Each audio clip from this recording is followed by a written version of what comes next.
Hello everyone and welcome back. Today I'm going to review Doll Girl Meets Dead Guy by Lidiya Foxglove.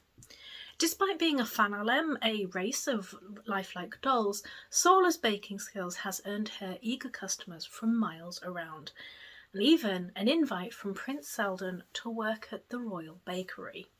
However, when Sola reaches the capital to start work at the bakery, she finds that she's been given a nigh impossible task.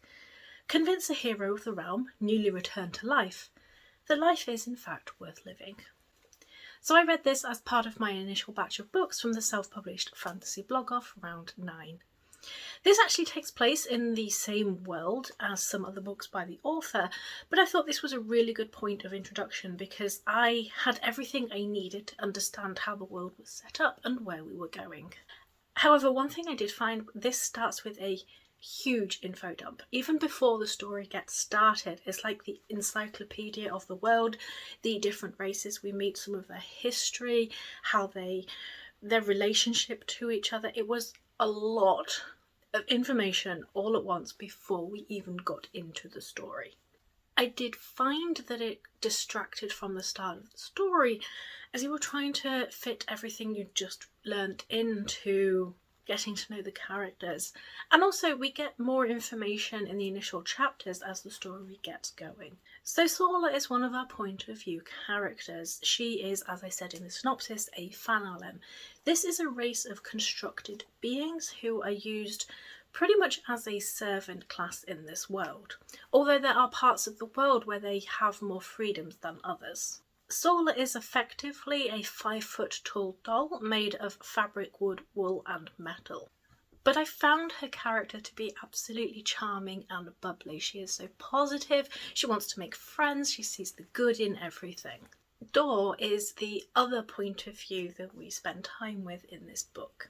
He is from a race of magic users and he has actually been brought back to life after being killed on the battlefield. We meet him getting used to being alive again and he's really understandably not happy with how things ended up in his resurrection.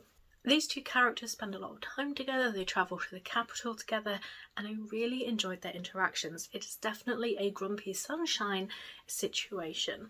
There is a good range of characters here. We meet plenty of people throughout the book. Some of them are more straightforward, but we do spend more time with others, and I found they all added a good amount of texture and just more life to this world. One thing I did appreciate about this one were the discussions between Sola and Dor about their respective cultures. They have very different backgrounds and very different experiences and cultural expectations. And there was a lot of discussion about respect and how is things going to be okay for each other. One thing that comes from this as well, especially with the fan-alem, as they are seen as an lesser class, the ones who have been given genitals are actually quite often assaulted, and this was acknowledged and discussed throughout this book. So I did find that the romance aspect did not quite hit for me. I really enjoyed the build-up and the slow realisation of feelings between Sola and Dor, especially as at the start of the book you expect the romance to go in a completely different direction. I really enjoyed the internal monologue of, actually I kind of like him. But I found we seemed to skip parts of what I thought would happen between their relationship. We went immediately from, oh, maybe I do have feelings, to Sola going, I need to get a vagina installed right now. This is definitely an interesting world technology-wise. We are in a part of the world which really doesn't seem to have a lot of modern day technology. We still use horse and carts, and parts of this world have flying machines and photographs, so it was just interesting to see the reactions to all the different technologies there. We don't see a lot of the wider world in this book though. So this is described as a cosy romance, and for me, I don't think it hit that cosy feeling. I feel like cosy books should have fairly low stakes, and in this one we have a very strong threat of war, and there is a lot of potential change to people's lives, especially with the fan-alems. The people who are trying to invade see them as very different to the country they live in. So there was that too big a background of danger that I felt. Now, we do have some nice cosy moments. There is some nice scenes between Saula and Dor, and we also have baking, which is always cosy.